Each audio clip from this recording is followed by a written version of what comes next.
오늘의 말씀은 창세기 4장 6절에서 8절 말씀입니다. 여호와께서 가인에게 이르시되 내가 분하여 함은 어찌 됨이며 안색이 변함은 어찌 됨이냐. 내가 선을 행하면 어찌 낯을 들지 못하겠느냐. 선을 행하지 아니하면 죄가 문에 엎드려 있느니라. 죄가 너를 원하나 너는 죄를 다스릴지니라. 가인이 그의 아우 아벨에게 말하고 그들이 들에 있을 때에 가인이 그의 아우 아벨을 쳐 죽이니라. 아멘. 진짜 우리가 자녀를 사랑하고 자녀가 잘 되기를 바란다면 다른 그 어떤 것보다도 자녀를 위해서 기도해야 됩니다. 그래서 오늘 설교 제목은 자녀를 위해 기도해라. 따라합시다. 자녀를 위해 기도하자. 오늘 창세기 4장에 나오는 가인의 이야기를 통해서 우리는 어떤 자녀들을 키워야 할까? 지난 시간에 아담과 하와가 에덴 동산에서 추방된 이야기를 소개해 드렸습니다. 하나님께서 그들을 긍휼히 여기셔서 나뭇잎삭으로 만든 치마 대신 아마도 양일 거라는 생각이 드는데 양을 죽여서 양이 죽게 하는 모습을 보게 하시고, 그리고 양을 그렇게 죽여서 하나님 앞에 제사하는 법을 가르친 다음 그 가죽을 벗겨서 가죽 치마를 만들어서 입혀 주셨죠. 하나님이 만들어 주신 그 가죽 옷을 입고 그들은 에덴 동산을 나와 적당한 한 곳에 정착하기 시작합니다. 그리고 아담은 에덴 동산에서는 농사 짓지 않고도 살 수 있었지만 에덴 동산을 떠나서는 살아야 하기에 농사를 짓기 시작합니다. 하와는 그런 아담을 도와 집안일을 하고 부부는 열심히 살아갑니다. 그러나 농사라는 게 그렇게 쉽지 않습니다. 처음 해보는 일이고 서툴고, 그리고 땅이 그렇게 호락호락하지 않습니다. 농사를 져보신 분들 알겠지만 땅은 그렇게 호락호락 우리에게 열매를 내주지 않습니다. 아마 아담은 평생 경험해보지 못한 이 농사라는 게 이렇게 힘든 거구나 라는 걸 경험하며 시행착오를 하며 농사를 짓기 시작합니다. 그러나 그렇게 힘들게 살아가는 와중에도 그들에게 한 가지 소망이 있었다면 하나님이 우리를 지켜보고 계신다.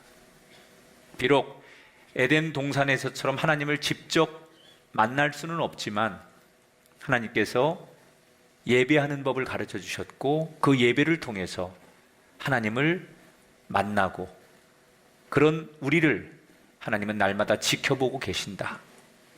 그런 마음으로 하루하루를 살아가는 거예요. 그러다 어느 날 아기가 태어납니다. 이때 하와가 10달 동안 임신을 하고 출산을 하는데 세상 말로 그 산통의 고통을 죽다 살아나는 거예요. 하나님께서 하와에게, 여자에게 벌을 내리시면서 자녀를 낳을 때 산통의 고통을 겪을 것이다 라고 벌을 내리셨잖아요. 아기를 낳는 게 이렇게 힘든 거라는 걸 하와가 처음 경험한 거예요. 정말 세상 말로 죽는 줄 알았어요. 그런데 어떻게 아기가 태어나서 울고 보니까 아들이에요. 그 너무너무 감사해서 이름을 가인이라고 줬어요. 가인. 가인이라는 뜻은 하나님께서 얻게 하셨다, 그런 뜻이에요. 그러니까 아기를 낳으면서 죽는 줄 알았는데, 아기 낳는 게 이렇게 힘든 건지를 몰랐는데 결국 그 힘든 과정을 거쳐서 아기도 살고 자기도 살아나서 이 아이 이름을 하나님께서 얻게 해주신 거다. 그래서 가인이라고 이름을 붙였어요. 그리고 또 얼마 지나서 임신을 해서 또 아들이 태어났는데 그 아들의 이름을 아벨이라고 졌어요. 이렇게 축복 속에 태어난 가인과 아벨은 부모의 사랑으로 잘 자랍니다.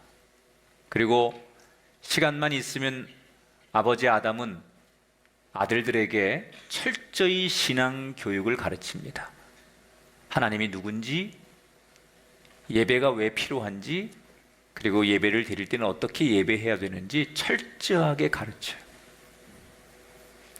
그리고 큰아들 가인은 아버지 뒤를 이어서 농사를 짓게 하고 아버지의 기업을 잇는 거죠.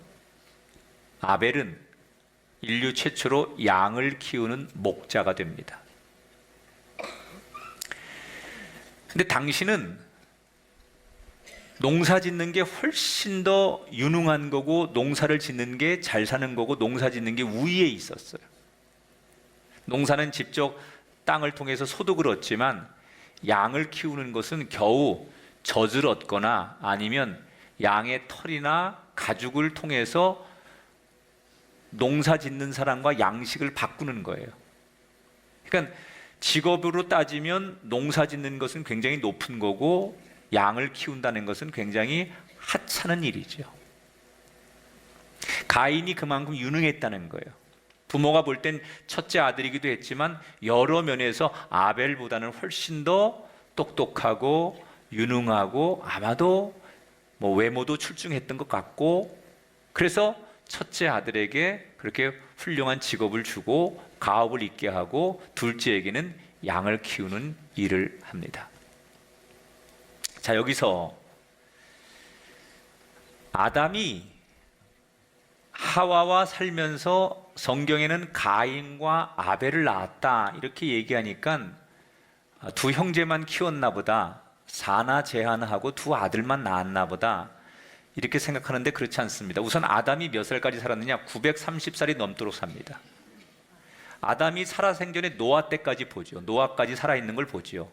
그러니까 성경은 모든 걸 아주 구체적으로 다 적을 수는 없죠. 복음을 전하기 위해서 중요한 이름과 사건만 성경은 전하기 때문에 성경이 모든 걸 다 담지는 못해요. 그러면 아담이 가인과 아벨만 낳느냐? 그렇지 않아요. 굉장히 많은 자녀를 낳은 거예요. 여러분, 그 당시 무슨 사나 제한하는 법을 알았을까요? 아기 안 낳는 법을 알았을까요? 낳고 또 낳고 낳고 또 낳고 1년에 한 명씩 낳았다고 생각해 봐요. 그런데 그 아들이 커서 또 금방 또 결혼해서 손자를 낳고 그러면 누구랑 결혼했을까? 그 당시는 같은 가족끼리 결혼할 수밖에 없죠. 사람이 없으니까. 인류가 처음에 시작될 때는 자기 여동생이나 누이나 이렇게 또 결혼해서 가정을 이루고 그렇게 살아가는 거예요. 그러다 보니까 인구가 말 그대로 급속도로 팽창하는 거죠. 이렇게 여러분 피라미드를 한번 쭉 그려보세요. 위에서부터 꼭지점부터 쭉 그려보세요. 그 얼마나 많은 자녀를 낳고 그 자녀들이 또 가정을 이루어 낳고 그렇게 해서 인구가 급속도로 늘어나는 거예요. 그런 전인 이해를 가지고 분명히 성경에는 가인과 아벨밖에 없었는데 아벨이 죽었는데 어떻게 누구랑 결혼했다고 하지? 이런 의문을 갖기 때문에 성경에 대한 그런 기본적인 배경 지식을 가지고 제 설교를 들어야 그렇구나라고 이해가 되실 거예요. 자, 아무튼 아담과 하와의 가정의 상징적인 두 아들, 이 두 아들에게 어느 날 운명을 바꾸는 사건이 일어납니다. 가인은 자기가 농사 지은 곡식으로, 아벨은 자기가 키우는 그 양이 새끼를 낳았는데 그 첫 번째 새끼 양을 잡아서 하나님 앞에 제사를 드립니다. 아버지가 가르친 거예요. 아들들에게 늘 하나님 앞에 제사해야 된다. 너희들이 열심히 일하고 거둔 수확을 가지고 하나님 앞에 제사를 드려라. 그래서 가인도 자기가 농사 지은 것 가지고 아벨도 자기가 양 키운 거 가지고 제사를 드렸는데, 문제는 하나님이 똑같은 제사를 드리는데 아벨의 제사는 받으시고 가인의 제사는 받지 않으셨어요. 이때 가인의 얼굴이 울그락불그락 하면서 자기보다 하찮은 동생, 세상에서는 자기가 훨씬 더 인정받고 잘 살고 능력 있고 사람들에게 칭찬받고 우위에 있다고 생각했는데, 자기보다 하찮은 동생은 하나님이 예배를 받으시는데 내 예배를 받지 않은 거에 대해서 가인은 분노하는 거예요. 그때 하나님께서 가인에게 이렇게 말씀하시죠. 7절에 보니까 내가 선을 행하면 어찌 낯을 들지 못하겠느냐. 선을 행하지 아니하면 죄가 문에 엎드려 있느니라. 죄가 너를 원하나 너는 죄를 다스릴지니라. 말은 좀 어려운데 무슨 얘기냐? 네 삶이 올바르지 않은 상태에서 내게 드리는 제사, 큰 의미가 없다는 거예요. 네 삶이, 네 마음의 자세가 올바른 걸 가지고 나와서 네가 제사를 드릴 때 네 제사를 받는다. 지금처럼 네가 형식적으로 세상에서는 나에 대한 경외하는 마음도 없고 제사에 대한 진실한 마음도 없으면서 형식적으로 드리는 제사에 대해서 그런 제사를 받을 수 없다, 그런 얘기예요. 전 여기서 두 가지를 느낍니다. 첫째는 우리가 보통 하나님의 음성을 듣는다, 어느 시대든지 그건 큰 영광이고 은혜죠. 성경에 나오는 훌륭한 분들은 하나님의 음성을 들어요. 그런데 하나님의 음성을 듣는다고 그게 다 축복이냐? 아니라는 거예요. 분명히 가인도 하나님의 음성을 들었어요. 음성을 듣는 게 축복이 아니라 하나님의 음성을 듣고 아멘으로 그 말씀을 받아들여야 그게 축복인 거예요.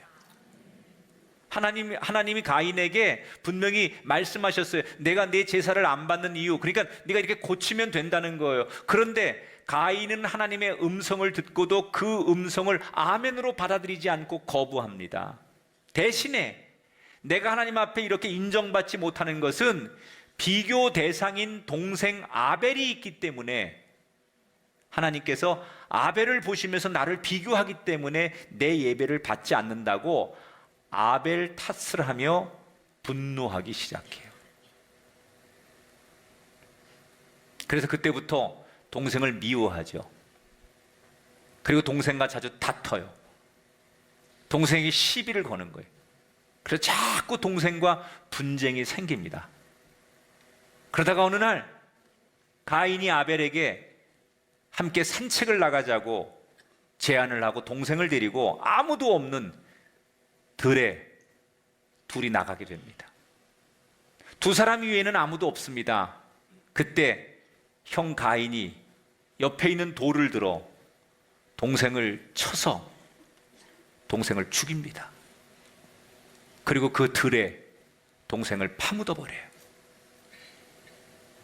그 동생에 대한 열등감, 동생에 대한 미움, 이런 것들이 감정이 그동안 쌓여 있다가 결국 동생을 살인하고 동생을 죽이고, 그리고 혼자 무슨 생각을 하느냐? 이제 더 이상 나의 인생에 비교 대상이 없으니, 하나님이 비교할 게 없으니까 내 예배를 받으실 거다. 죄책감을 갖기보다는 오히려 안심하고, 그는 부모님이 만약에 동생을 찾으면 잘 모르겠다고 둘러댈 마음으로 집으로 돌아옵니다. 자, 우선 이렇게 지금 끔찍한 인류 최초의 살인이 일어나는 거예요. 자, 그럼 여기서 하나 정리할 거.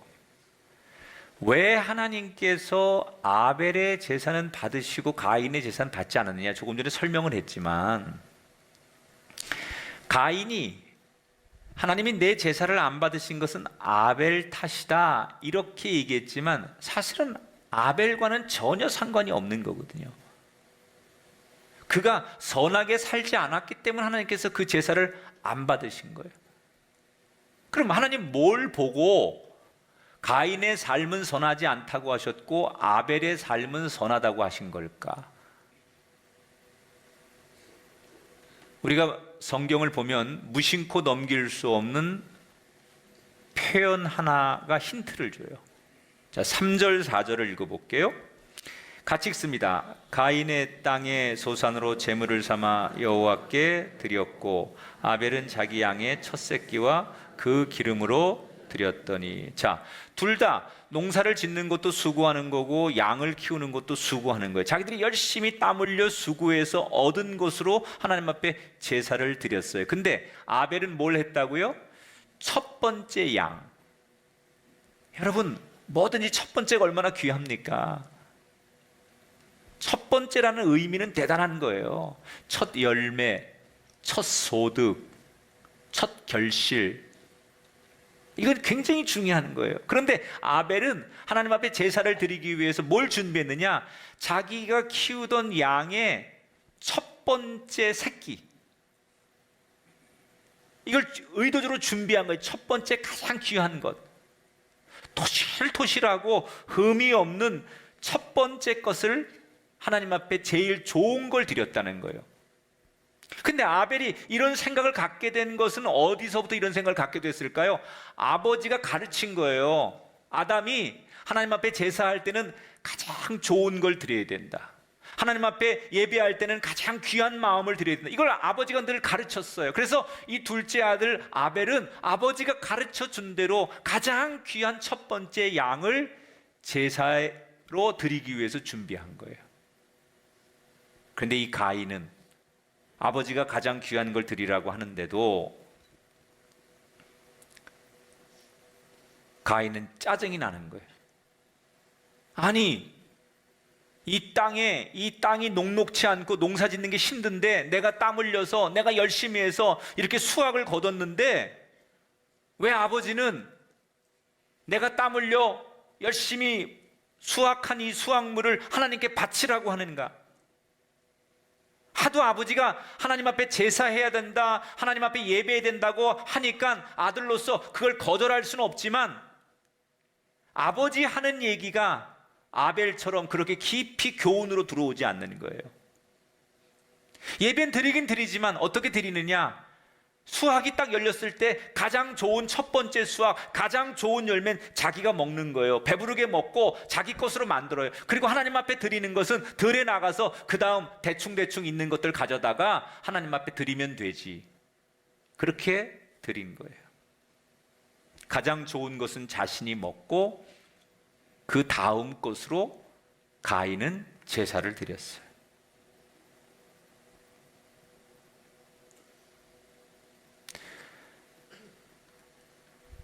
가장 좋은 걸 드렸다는 건 뭘 말하는 거죠? 내가 하나님 앞에 가장 좋은 걸 드린다는 건 여러분 뭘 말하고 싶은 거예요? 내 인생의 가장 귀한 분이 당신입니다. 그런 얘기예요. 여러분, 우리가 주일을 성수해야 되는 이유 가운데 하나가 뭐냐? 이건 말로 하는 게 아니에요. 내가 주일을 어떤 일이 있어도 가장 먼저 하나님 앞에 예배하고 어떤 약속이나 어떤 모임이나 어떤 가정의 형편 속에서도 나는 주일을 먼저 지키겠다라는 건 여러분 암묵적으로 하나님 앞에 뭐라고 얘기하는 거냐? 내 인생의 가장 중요한 분은 하나님이십니다. 나는 세상의 친구도 중요하고 내 직장 상사도 중요하고 내 사업도 중요하지만 내 인생의 가장 중요한 건 그것보다 당신이십니다. 당신은 내 인생의 가장 위대한 분이고 가장 중요한 분입니다 라는 것을 여러분 암묵적으로 하나님 앞에 말하는 거예요. 예배가요. 그러면 하나님이 그런 우리의 메시지를 받으시고 뭐라고 말씀하시느냐? 나도 그렇다. 나를 가장 신뢰하고 나를 가장 우선으로 여기고 나를 가장 높이는 너를 나도 이 세상에서 그 누구보다도 가장 높일 것이고 가장 존귀하게 여길 것이고 가장 위대하게 만들어 줄 것이다. 우리는 우리의 자녀들에게 뭘 가르쳐야 되느냐? 가장 귀한 것을 하나님께 드리는 인생이 돼야 된다고 가르쳐야 돼요.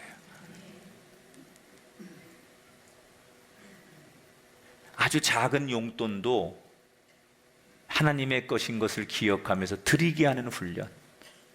주일이 되면 아무리 바빠도 예배 시간을 드릴 수 있게 하는 사람.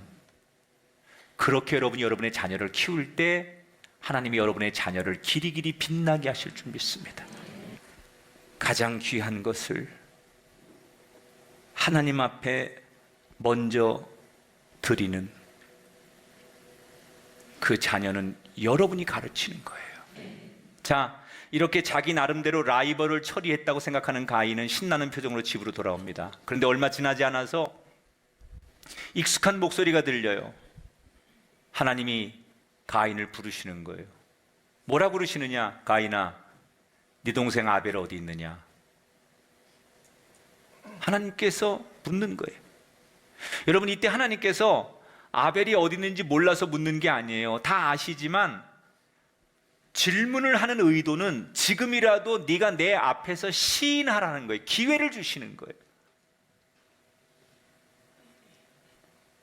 근데 그때 가인이 하나님의 의도를 모르고 뭐라고 대답하느냐? 오늘 9절에 보니까 내가 알지 못하나이다. 내가 내 아우를 지키는 자니까. 다 알면서 거짓말하죠. 그러면서 뭐라고 말하느냐? 왜 이런 질문하십니까? 아벨을 하나님이 태어나게 하셨으니, 하나님이 그 아벨을 사랑하셨으니 하나님이 지키셔야지 내가 동생을 지키는 자입니까? 그러면서 하나님 앞에 대들지요. 사실 하나님은 가인에게 찾아가서 아벨 어디 있느냐라고 질문하는 것은 그를 용서하고 그를 회복시키고 그에게 기회를 주고 싶어서 가신 거예요. 그런데 가인은 끝까지 회피하고 거짓말하죠. 결국 하나님께서 두 가지 벌을 내리십니다. 첫째, 이 가인에게 땅으로부터 버림받게 될 것이다. 그가 그렇게 긍지를 가지고 살던 농부로서 농사짓지 못하게 하겠다는 거예요. 그리고 가문에서 떠나서 평생 떠돌이 하는 사람이 되게 될 것이다. 고대 사회에서 땅을 갖지 못하고 가문에서 단절된다는 것은 죽음과 같은 의미예요. 살아갈 수가 없어요. 고대 사회에서. 혈통주의 사회에서 가문으로부터 단절되고 땅이 없다는 것은 살아갈 수 없다는 것을 말하는 거예요. 이때 가인이 이 하나님의 징계를 받으면서 그때서야 무서워 떨며 이렇게 얘기하죠. 하나님, 내가 아벨을 죽인 걸 아무도 모르는데 내가 아벨을 죽인 걸 알면 사람들이 나를 가만 내버려 두지 않을 겁니다.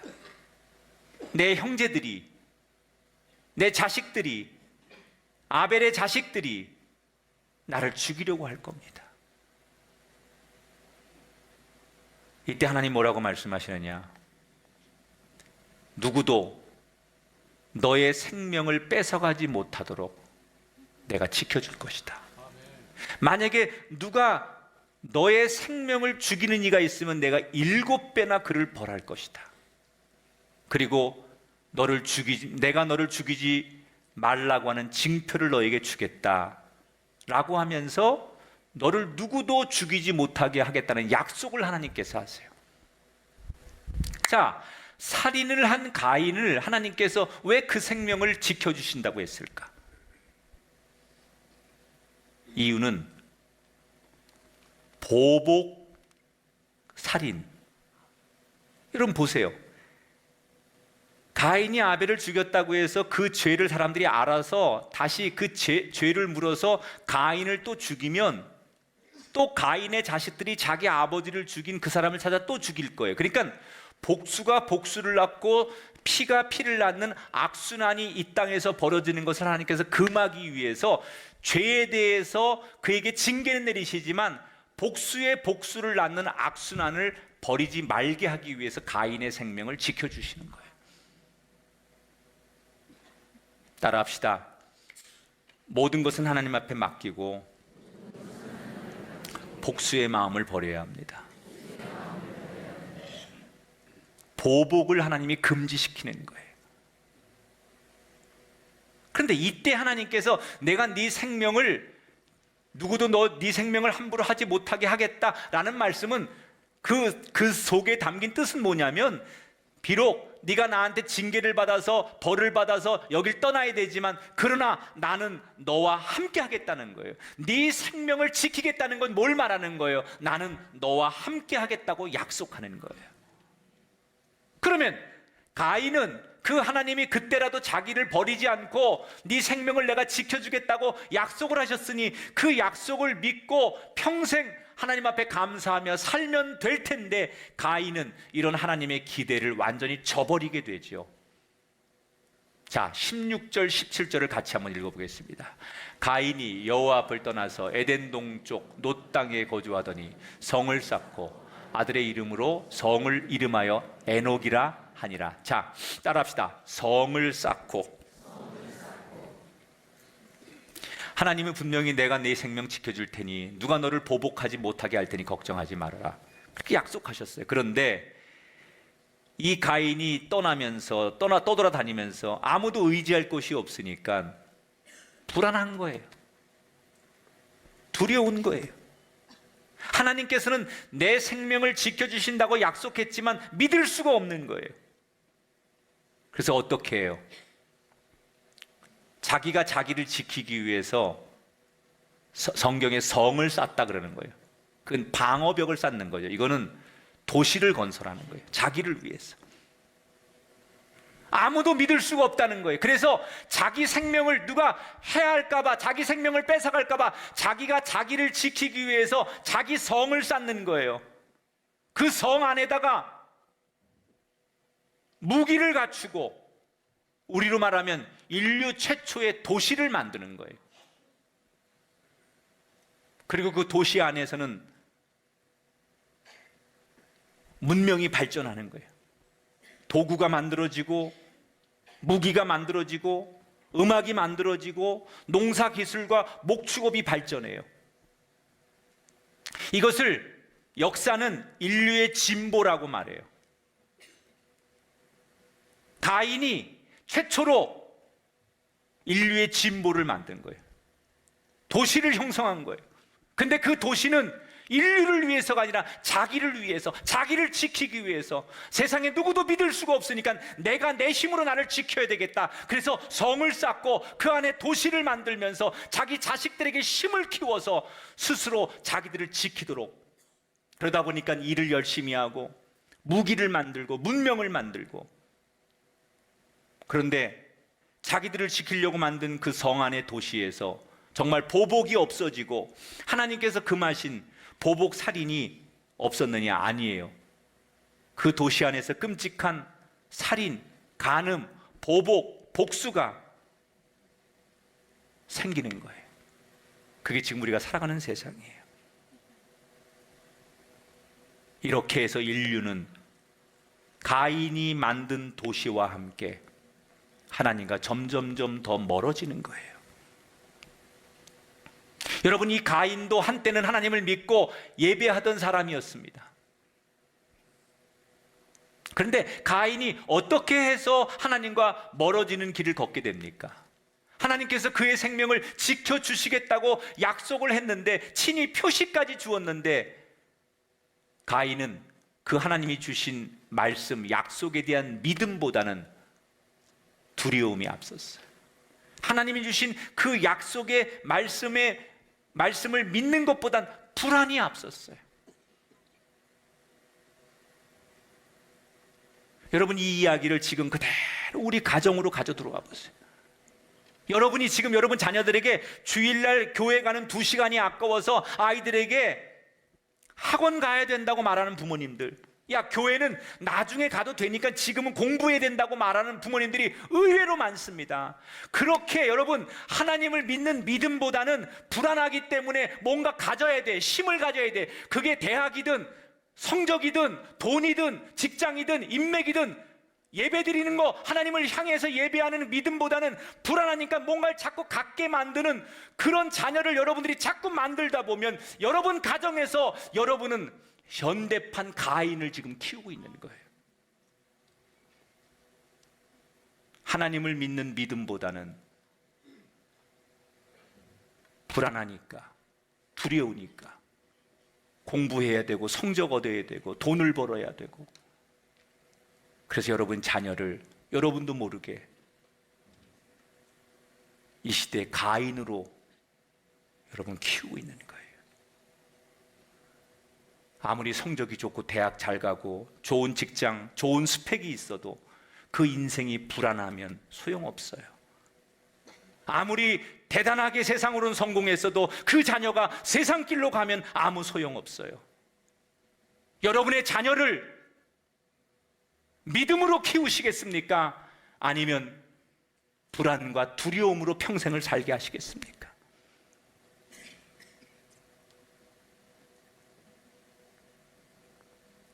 믿음으로 두려움과 불안을 이기는 자녀로 키우시기를 기도하고 축복하는 여러분 되기를 바랍니다. 물론 우리도 살다 보면 불안할 수밖에 없죠. 남들하고 비교되고 눈앞에 보이는 현실 때문에 여러분도 갈등할 수밖에 없어요. 그러나 믿는 사람에게는 하나님께서 이미 강력한 무기를 주셨어요. 뭐라고 우리에게 무기를 주셨느냐? 내가 너와 함께 하리라.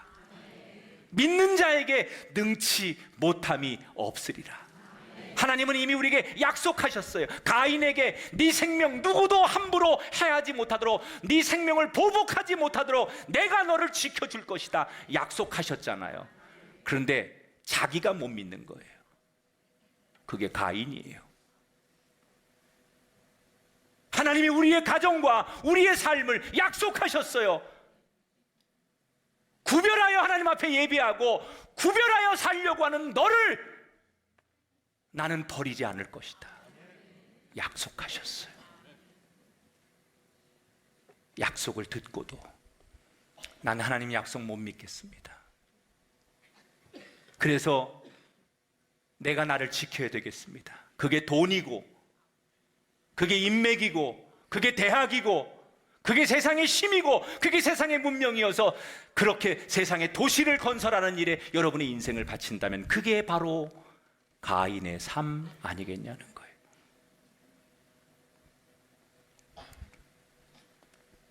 우리가 그렇게 사는 것도 안 되지만 우리의 자녀를 평생 불안해서, 두려워서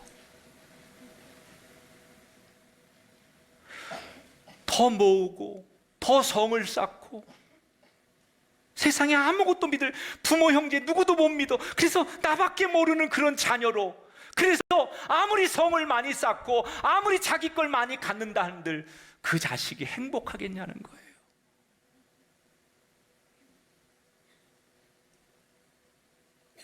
오늘 이 설교 들으면서 새벽마다 예배 시간마다 다른 기도도 중요하지만 우리 부모님들의 기도 소리에 자녀의 이름을 부르고 울부짖는 소리가, 자녀의 이름을 부르며 통곡하는 소리가 우리 교회 강단에서만큼은 일어나게 되길 축복합니다. 말씀을 맺습니다. 기대 속에서 자랐지만 결국 실패한 가인을 보면서 우리는 더더욱 기도해야 돼요. 어떻게 가장 귀한 것을 하나님께 드리는 자녀가 되도록 기도하세요. 하나님의 약속을 믿으며 불안을 넘어서는 자녀가 되도록 기도하세요. 우리 인생 중에 가장 위대한 사명은 우리에게 주신 자녀를 잘 키우는 거예요. 그런데 자녀의 개념을 조금 확대하면 여러분의 가정의 자녀도 자녀지만 우리 교회 안에 자라는 자녀도 자녀예요. 이 자녀들이 잘 되게 하는 부모들, 그 사람들이 하나님 나라에서 가장 귀한 상급을 받게 될 것을 기억하시며 그 아름다운 걸음을 지금부터라도 걸어가는 우리 모두가 되기를 주님의 이름으로 축복합니다.